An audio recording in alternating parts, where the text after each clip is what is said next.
যারা বসে আছেন তাদের জন্য আমার ভালো লাগছে, যারা দাঁড়িয়ে আছেন তাদের জন্য দুঃখ লাগছে। কেন বলুন তো? দাঁড়িয়ে যারা থাকে বেশিক্ষণ থাকতে পারে না, এটাই দুঃখ। তবে যারা বাইরে দাঁড়িয়ে ভাবছেন কীর্তন শুনবো অথচ জায়গা পাচ্ছেন না, তারা ফাঁকাটাতে চলে যান, অনেক জায়গা আছে কিন্তু। তবে মায়েদের যাদের জায়গা নেবার দরকার হবে, যার ছোট ছোট বাচ্চা আছে দেখবেন, ওই জায়গাগুলোর দিকে লক্ষ্য করবেন। কারণ বলুন তো, ছোট বাচ্চা যারা আছে সেই প্রথম ওঠে। সিট যখন বাসে চাপেন না তখন অপেক্ষা করে থাকবে, দেখবেন কোনো কোনো মানুষ কোথায় বসবো, দেখবেন যাদের কোলে খুব ছোট ছোট বাচ্চা আছে ওদের দিকে লক্ষ্য রাখবেন, ওরা কিন্তু প্রথম উঠবে। এই 20 বছর অভিজ্ঞতা কথা বললাম আর কি। সবাই মিলে বলুন নিতাই চাঁদ কি, জোরে বলুন নিতাই চাঁদ কি। হ্যাঁ, যে পরিমাণ ভক্ত হয়েছে জয়টা একটু জোরে হচ্ছে না, আসতে হচ্ছে। নিতাই চাঁদ কি। হ্যাঁ, শ্যাম সুন্দর কি।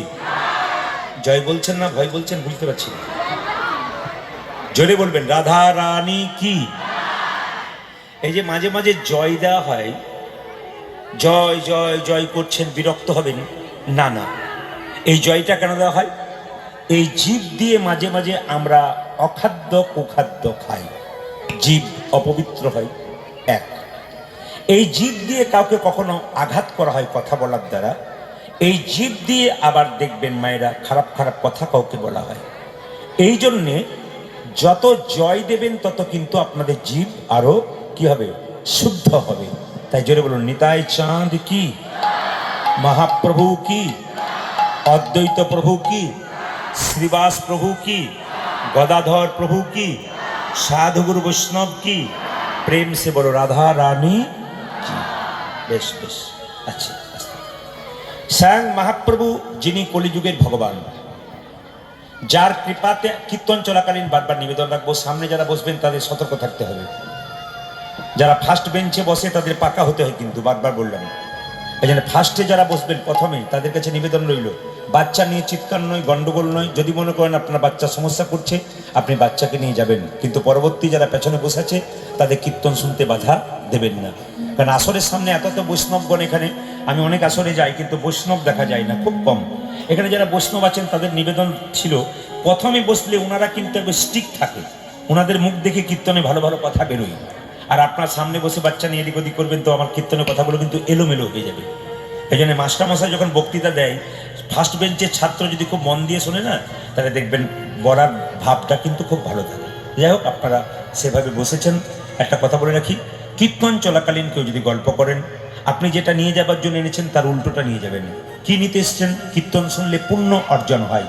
কিন্তু যদি হরি আসরে যদি আপনি চিৎকার করেন, চেঁচামেচি করেন, কারোর সঙ্গে গল্প করেন, আপনি পুণ্যের বদলে পাপ নিয়ে বাড়ি যাবেন। কোনটা নেবেন আপনার হাতে তুলে দিলাম, আপনি ভাবুন।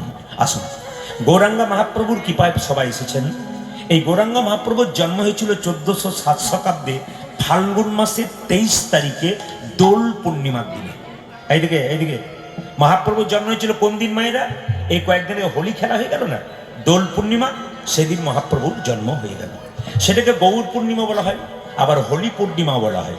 একটু জেনে নিন আপনারা, মহাপ্রভু যখন জন্ম নিয়েছিলেন, আমি যেখান থেকে বলবো প্রত্যেকটি বইয়ের রেফারেন্স দেবো, যারা বইপত্র পড়েন মেপে নেবেন, হিসাব করে নেবেন। প্রত্যেকটি কথা বইয়ের ভেতরে আছে, বইয়ের বাইরে নয়, তাকাবেন। বইটার নাম হচ্ছে অমিয় নিমাই চরিত, ডক্টর শিশির কুমার ঘোষের লেখা। যদি কারো পড়বার ইচ্ছা থাকে বই কিনে নেবেন। ডক্টর শিশির কুমার ঘোষ লেখা হচ্ছে, বইটার নাম হচ্ছে অমিয় নিমাই চরিত।